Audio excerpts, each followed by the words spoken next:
Okay.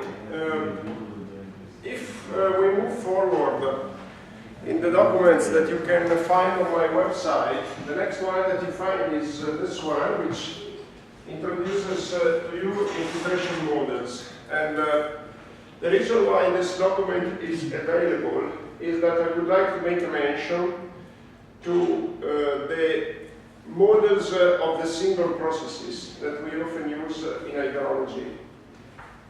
What I mean is that we so far consider the rainfall runoff models, and these models basically reproduced in a lumped solution with an integrated solution the rainfall runoff transformation. But actually the rainfall runoff transformation involves several different processes which can be also treated individually with single models, and then these models can be put together if one is interested in getting a schematization or mathematical simulation of the overall rainfall runoff transformation. But actually, in some applications, one is interested in getting the simulation of selected processes only.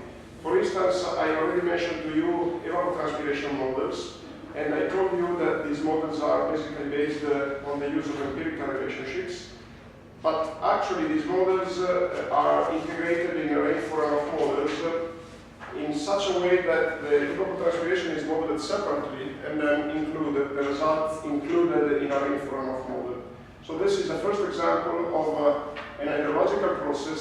Sometimes they are called basic hydrological processes, which is modeled independently, and then the results embedded in a rainfall runoff model. And also this could be the case for other processes like interception. Interception is the process by means of which vegetation keeps part of rainfall and retains it. And there are interception models that try to reproduce this process. And therefore, if you progress along the hydrological cycle, you usually find that the next process that you find, I say usually because there are other processes that may be neglected. The next important process that you find is infiltration. Infiltration is the process through which part of rainfall infiltrates into the ground, and the remaining part of rainfall instead flows, is assumed to flow over the land surface. Infiltration models are indeed very important because the classical approach in hydrology indeed divides rainfall into contributions. One is called net rainfall, which is assumed, as I said, to remain on the land surface and then flow downward. The other part is infiltration, and infiltration is in some models neglected, discarded in the context of the rainfall runoff transformation. This is because infiltration basically gives rise to a very slow movement of water downstream, and therefore this contribution to river flows is much slower than the contribution that comes from surface runoff. And for this reason, when one is interested in just modeling floods, infiltration is sometimes neglected. And this was done especially in the past because this separation allows a simpler treatment of flood modeling. So for this reason, in the literature, infiltration gained a lot of interest. And also there is another reason why infiltration gained the attention of the researcher. And the other reason is that this process is indeed much complicated to reproduce. It's important in the context of the rainfall runoff transformation, but it's really a complex process. And therefore, hydrologists try to understand some more about the dynamics of infiltration and also the dynamics of the groundwater flow in the downstream direction. And therefore, if you Google infiltration models, you find a lot of examples. In the context of water resources management, these models are not frequently used. And the reason is that in the context of water resources management, usually we use integrated models for the rainfall transformation. We don't focus on the single processes. But in general, in the general context of hydrology, you may find several examples of infiltration models. As I said, in water resources management, they are not much used, but still in the past years, when I had more hours to teach in this subject, I used to dedicate a couple of hours to see some very simple models in order to give you an idea to the students of how this model works. And indeed these models, they are similar in their conceptual form to the other hydrological models. Sometimes they schematize the infiltration process through a tank, and this tank accumulates water, and then when the tank is full, then the water flows over the ground. Now, in the past I used to mention to the students of this subject just two models, very classical ones, and I decided this year, given the reduction of the number of the teaching hours, to very quickly show you these models, and I would like to ask you to study these models independently and autonomously. This is very simple, because as you will see, there are two models, and I just would like to browse very quickly. And the first one is the Orton model. Sorry. The Orton model is the first model that was proposed to compute infiltration in a simplified way. And basically, it's, if you indicate with the Ft the amount, the intensity of infiltration, which should be compared with the intensity of rainfall. So basically, it's an intensity, it's infiltration depth per unit time. So basically, let's assume that over a soil, you have an intensity of rainfall, which is time varying, and then this rainfall triggers an intensity of infiltration. And this intensity of infiltration is represented in a very simplified way as an asymptotical term, which is an asymptotic infiltration, plus a term which is given by the difference between the initial infiltration F0 minus the asymptotic infiltration times a term that decreases with time. So let me depict a graph. Basically, if you want to compute Ft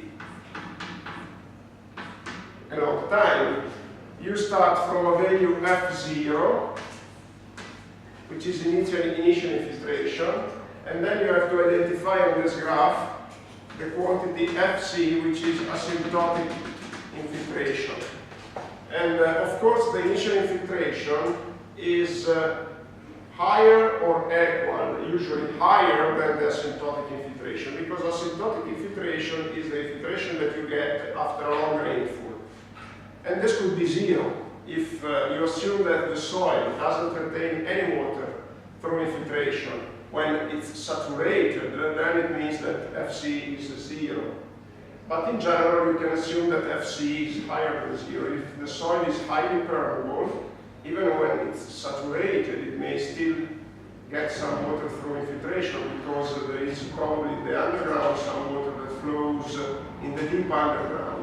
So basically F0 is higher or equal than Fc, and then you start from F0 and you converge toward Fc by using an exponential relationship. You see that this term e to the power of minus t over k goes to 0 for increasing t, which means that the second term goes to 0 for increasing t, and then we converge to Fc. Conversely, at the beginning, for time t equal to 0, you get this exponent here, which is 1, and therefore infiltration becomes Fc plus F0 minus Fc, and therefore F0. So this is very simple. And pay attention to the parameter k. It's a parameter. It has a dimension of a time and dictates the rapidity of the convergence to Fc. That's it. This is the ortho model. Just forget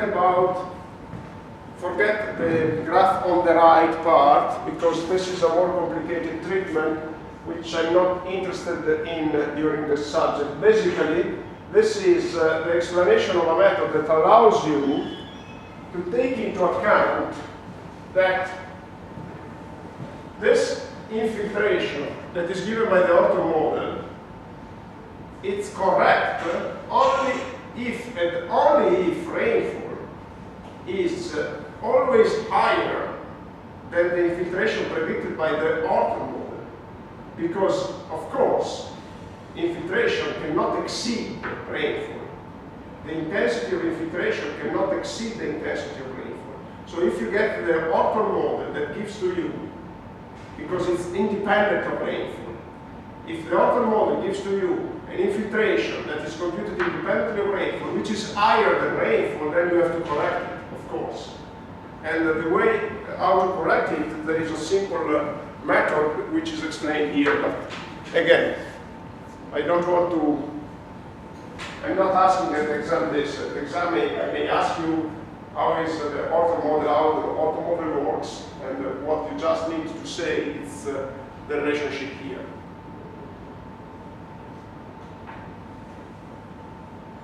Okay, now next slide, the SCSCN model. There is a very rich literature on this model, and besides these equations that you find here, if you Google SCSCN, you find plenty of information, maybe too much. You should look at the very original treatment of this model, very original formulation, which this model was proposed in 1972. The SCS is the Soil Conservation Service of the United States. And this model basically is based on this equation here that then is developed to get this final relationship here. And the initial relationship is quite easy to be understood. Basically, with the lowercase q, we indicate the cumulative surface runoff. So it's a depth. Per unit area of the catchment, it's a depth. And again, it is the cumulative surface runoff. P is cumulative rainfall, and I is initial obstruction. Initial obstruction is what I called before interception. In this, it's the amount of rainfall that is kept by the precipitation. So basically, at the denominator here, you can see the cumulative net rainfall. Not net, sorry, the cumulative rainfall minus obstruction. And at the numerator, you have the cumulative runoff. So, of course, this fraction is lower than 1, because you cannot have an higher runoff than rainfall. So, basically, if you put rainfall at the denominator, minus the interception, and at the numerator, the cumulative runoff, you get a number that is lower than 1. And what is the right-hand term? At the denominator, you find the potential storage of the soil. You can compare it with the potential storage that we use in the Iowa model for the catchment. In this case, we refer to a specific location. So this S is the maximum depth of water that the soil can store in that location. And FD is the cumulative infiltration. So you see that when the cumulative infiltration reaches the water storage, we asymptotically converge to a situation where the surface runoff is equal to rainfall. Because you start at the beginning of the event, we have some rain, Ft is 0.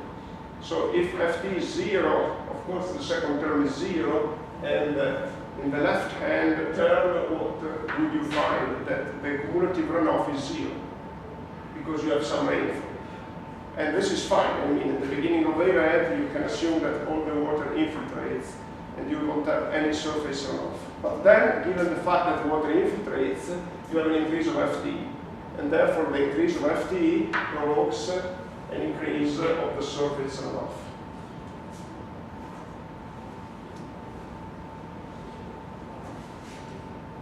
Okay, and then the problem here is to estimate S, because you measure rainfall, and infiltration is computed through the model, of course, because you have rainfall. If the part of rainfall that doesn't go to surface runoff goes to infiltration, and this is the equation that is expressed here. Ft, infiltration, is given by precipitation minus initial obstruction minus the surface runoff. So it's a continuity equation. And so everything is known there. The only problem is S. S is a water storage, it's difficult to compute, and then this method proposed to use this empirical relationship where Cn is a parameter that is given by tables, is tabulated, and Cn depends basically on the soil type and soil use. And if you Google, you find a lot of examples of these tables. I'm just trying to see if I have the network, I will show you. But unfortunately, I don't have it. Maybe did I get the connection later, then I show you. Okay, and yeah, this is a scheme that helps you to understand what happens. So it's a kind of type, you see, with infiltration into the tank, maximum storage, rainfall minus initial obstruction, and then surface runoff. Very simple model. But still, this model is probably the most applied, even today, infiltration model all over the world, because it's very simple. And with with a certainty related to the determination, to the computation of S, which is related to the computation of Cn, it's not easy. Cn is varying from 0 to 100, and it's a parameter, as I said, which is given by tables. And then in the slides you can find some final consideration on rainfall runoff modeling, but I think we already discussed this final consideration. Event-based versus continuous simulation model, damped versus distributed models, physically based versus conceptual, and some consideration on the computational requirements. Of course, when you select the model that you want to apply, you also have to take into account the simulation time, depending on the type of application that you are required to do. Usually in water resources management, we are not concerned by computation time, because our computations are usually done offline. We don't need usually to intervene quickly to resolve a problem in water resources management. Usually we know the problem with a lot of time in advance, and we are required to identify a strategy, not really with a very quick solution. Usually we are given time to think at it. Instead, if you are a flood manager, usually you don't have time to perform simulation. You need to take decisions very quickly. It may happen also in water resources management. Think of if you are a reservoir manager and you have a problem like a pipe that breaks, then of course you need to take a decision very quickly on how to resolve the problem, because if you get people that don't get water anymore in the houses, you need to decide quickly. But usually these are exceptions in water resources management. Usually in classical water resources management, when you really have to devise a plan, you are given time. Okay, these are some final considerations, and I leave this slide to you for your personal study. And even for this SCSCN model, what I may ask you, if I see that you are very well prepared, I may ask you just to write the initial equation and this is a very simple development, to develop the final one. And, but again, these are not the starting questions. These may be questions that I use if I have to decide for the louder or not. Okay. And if you have any question, of course, just let me know. Now I move to the next one, which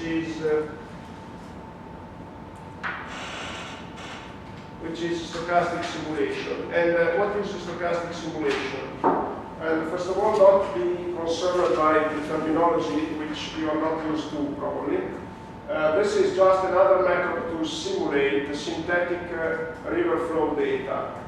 I already introduced to you rainfall runoff modeling, and the purpose of introducing rainfall runoff modeling in our context is, as I said, to generate synthetic data.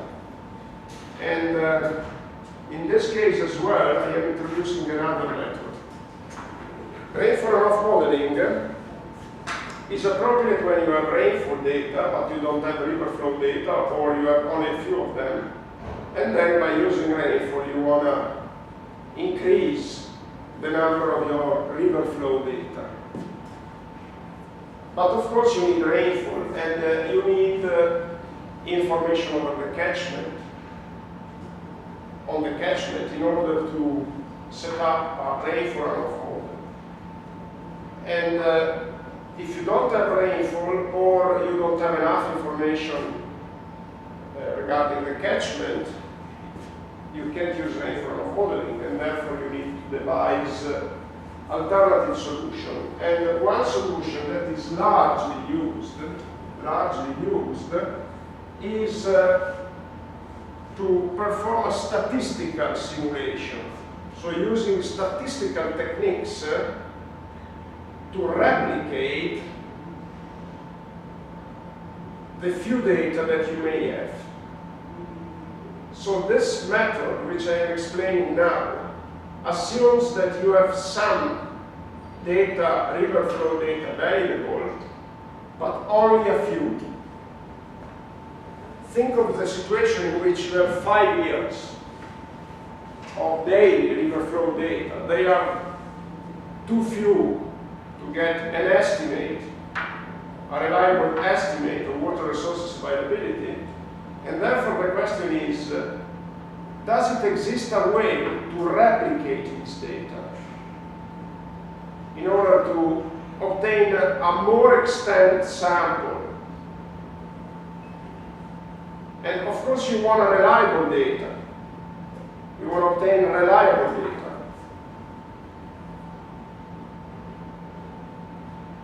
And as I said, one possible solution is using statistics. And what is statistics? Statistics is the science that studies random events.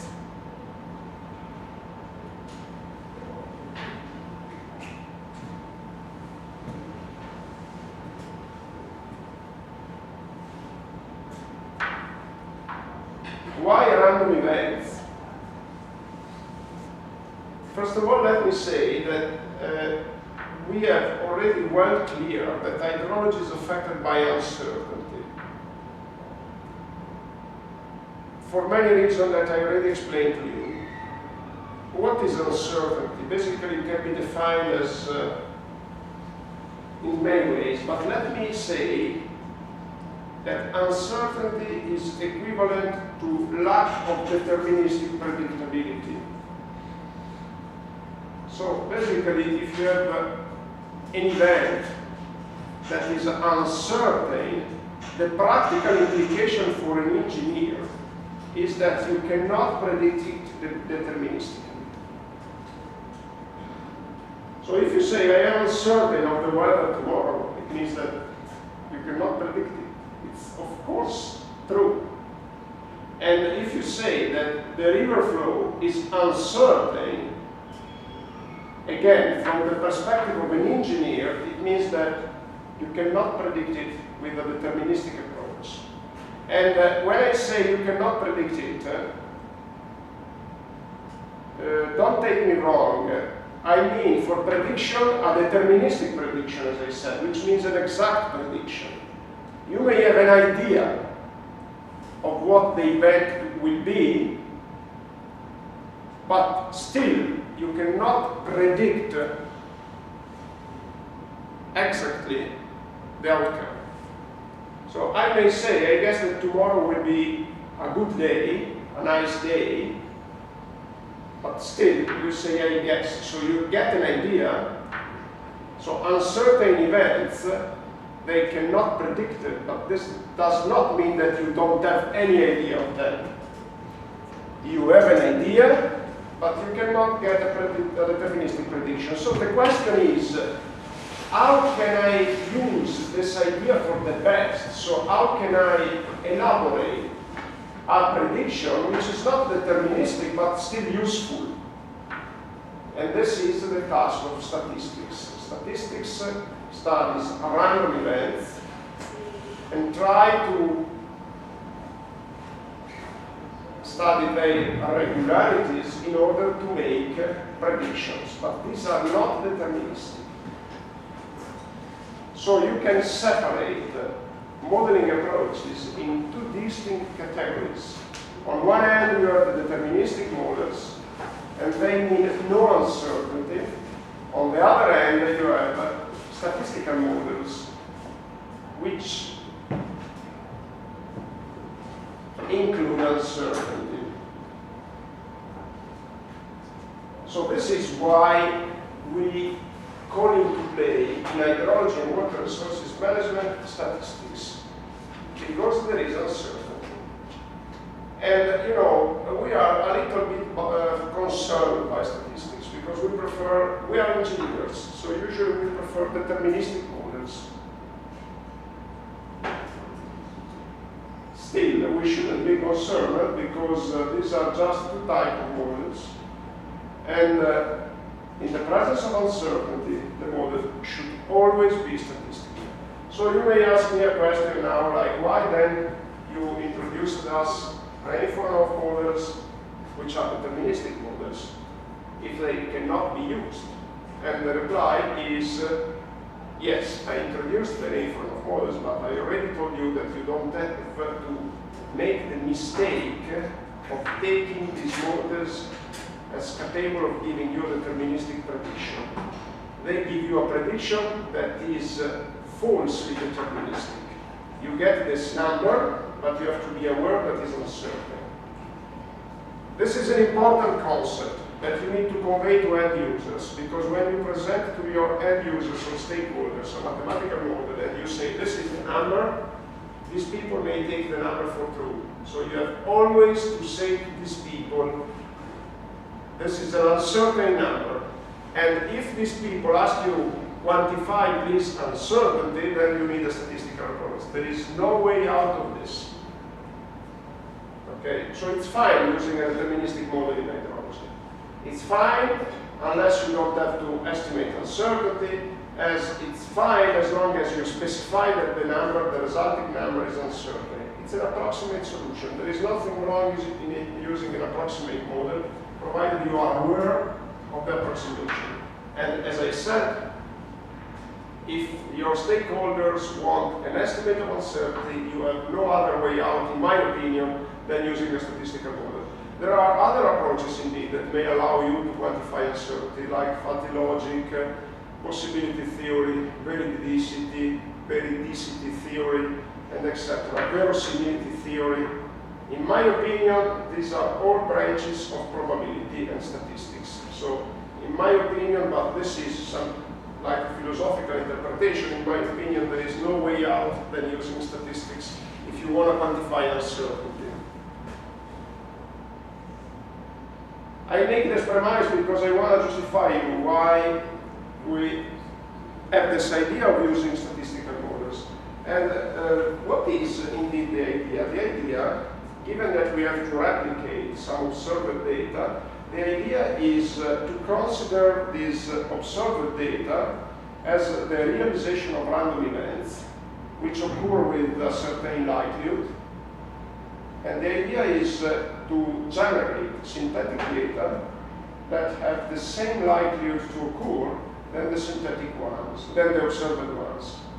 So basically the question could be, what will be the river flow data that you will observe in the next 10 years? So I get the past observations, I study their likelihood of occurrence, and then I reproduce these observations synthetically in order to generate data that may likely occur in the future. This is the idea. And you may say that this idea is not credible, but indeed it is. You have to introduce, of course, some assumptions, like in referral modeling.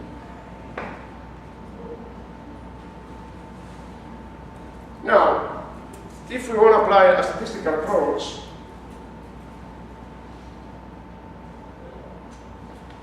one possibility is using probability theory. Probability is a branch of statistics which studies, as I said, the likelihood of occurrence of events.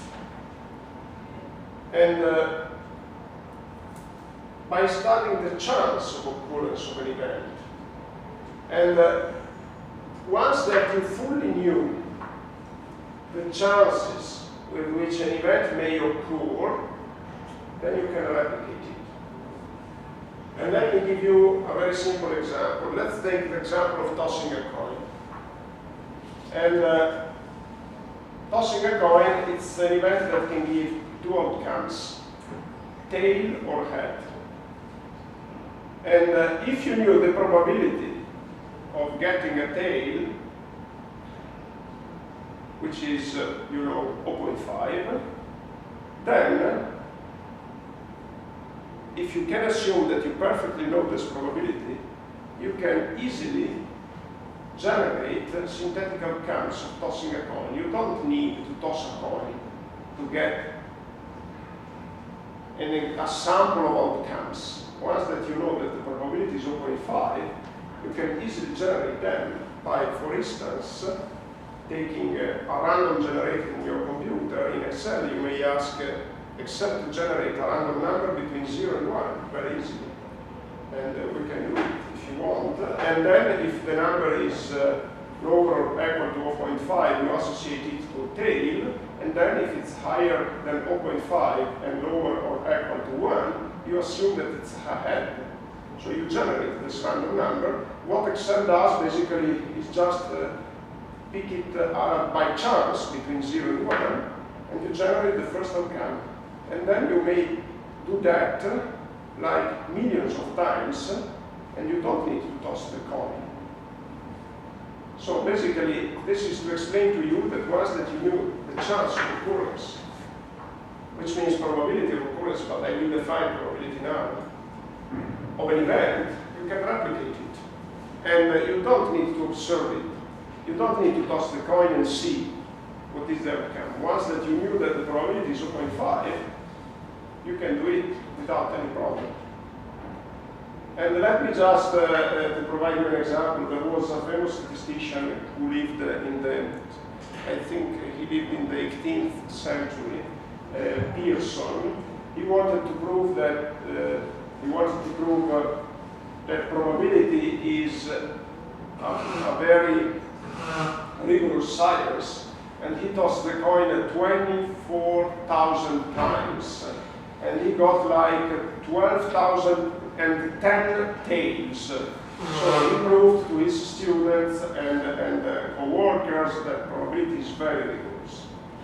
And so we don't need to toss the coin 24,000 times. If you ask your random generator in Excel to make the same simulation, simulate between a number between 0 and 1, I'm sure that if you do the simulation like 1,000 or 100,000 times, you get a probability of 0.5, which is very rigorous.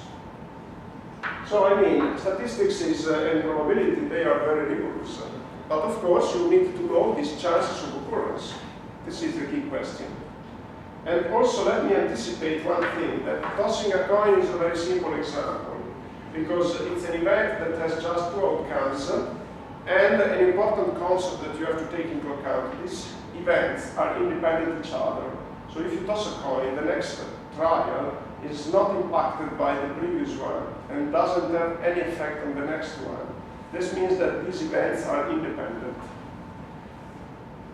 If you look at the river flows, first of all, the outcome is the The outcomes are not just two, they are many.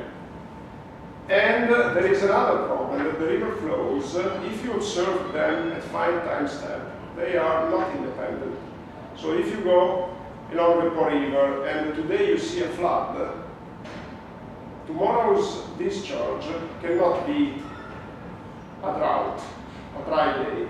It's of course still a very high discharge. It means that the outcome of today has an impact on the outcome of tomorrow. This makes the experiment more complicated.